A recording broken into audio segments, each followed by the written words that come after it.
Peer নিয়ে আমি যে ব্যাখ্যা দিয়েছি গোটা দেশ তা মেনে নিয়েছে এবং সনদে সবাই সাইন করছে পিয়ার ছাড়াই।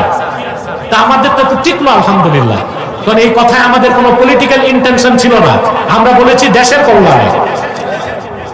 কিছু আলেম বলেন রাজনীতি নাকি ফরজ, তাহলে আপনি কেন রাজনীতি করেন না? আচ্ছা ভাই, প্রথম প্রশ্ন, কোন ধরনের রাজনীতি ফরজ এটার ব্যাখ্যা দাও। গ্রিকরা যে রাজনীতি বের করছে গণতন্ত্র, আব্রাহাম লিঙ্কনের মাধ্যমে যা প্রতিষ্ঠিত হয়েছে, এটা করা ফরজ? এটা ফরজ। ইমাম হোসেন যে রাজনীতি করছেন ওইটা ফরজ।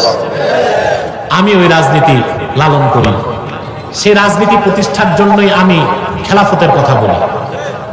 দুই, সেই রাজনীতি যেটা কোরআন সুন্নাহর রাজনীতি, সেটা হচ্ছে ফরজ, ফরজে আইন না, ফরজে কিফায়া। কিছু লোক করলেই হবে।